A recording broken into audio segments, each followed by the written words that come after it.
खुश हो, खुशहाल हो, उम्मीदों से भरे हुए हो, विश्वास से भरे हुए हो, एनर्जी से भरपूर हो।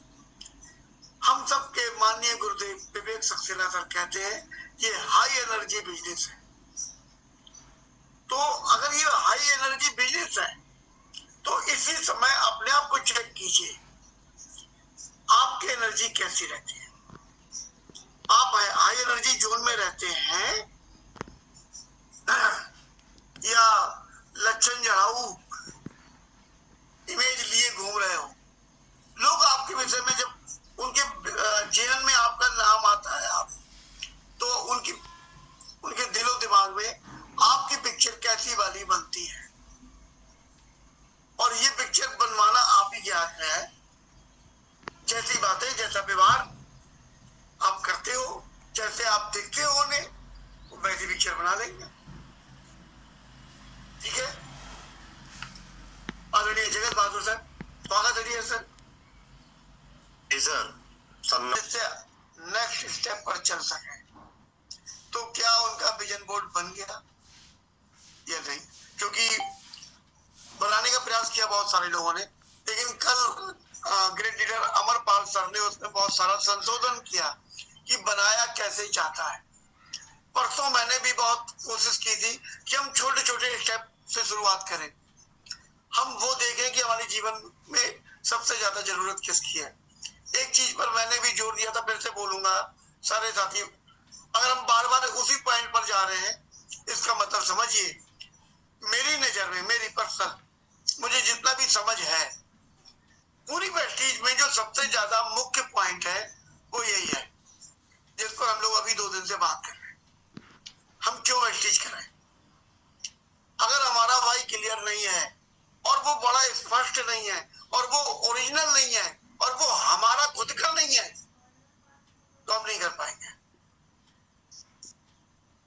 ये जो जो पॉइंट मैंने बोले वो समझिए, अगर है ही नहीं तो गेम ओवर, और अगर है भी तो स्पष्ट नहीं है तब भी गेम ओवर।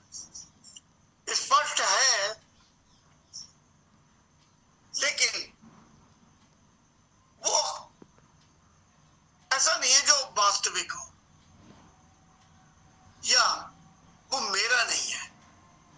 वो आदरणीय जगत बहादुर सर का है, वो संजय शर्मा का है, वो माननीय विवेक सर का है, वो किसी का भी हो सकता है, वो मेरा नहीं है। और अगर वो मेरा नहीं है तो वो है ही नहीं, तो फिर सब मोह माया है।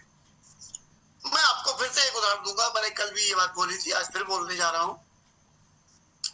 बहुत सारे लोग मेरी टीम में आए खुद की, उन्हें बड़े बड़े अपने सपने लिखे और उसके लिए काम भी किया, लेकिन उनका काम उस तरीके से निकल के जब नहीं आ पाया या उनको कोई हल्की फुल्की परेशानियां भी आई तो उन्होंने सबसे पहले वेस्टिज छोड़ा, और वेस्टिज छोड़ने के बाद 15-20 हजार रुपए की कहीं पे नौकरी की, और उस 15-20 हजार रुपए की नौकरी में वो इतने खुश हैं, इतने खुश हैं कि उन्होंने जो सपने देखे थे कि हम ये करेंगे, हम वो करेंगे, हम वो लाल किला और अमिताभ बच्चन और वो ऑडी गाड़ी और वो लग्जरी लाइफ स्टाइल, अब वो उसके बारे में सोचते भी नहीं। इसका मतलब क्या हुआ? वो सपना उनका था ही नहीं। अगर ये सपना मेरा बन जाए कि मुझे ये करना है और मैं मान लो वेस्टिशन नहीं कर पा रहा, ऐसे आ जाओ, तो मैं कुछ भी करूंगा तो मैं कम से कम उस सपने को पूरा करने के अनुरूप कोई काम चुनूंगा। मैं ऐसा कैसे कर सकता हूं कि अब वो सपना ही खत्म, अब हम ये वाली जिंदगी जिएंगे। अगर यही वाली जिंदगी जीना आपका सपना था तो ये वाले काम करते वेस्टिज में आके। काम हर सपने के लिए अलग होते हैं। अगर कहीं पर 10-20-50 हजार रुपए कमाना किसी का सपना है, उसे टीम में बनाने की जरूरत नहीं है। उसे पूरे जीवन में एक व्यक्ति को भी ज्वाइन कराने की जरूरत नहीं है, जबकि वो ज्वाइन कराने के चक्कर में आउट हो गया, ज्वाइन करा ही नहीं पा रहा था,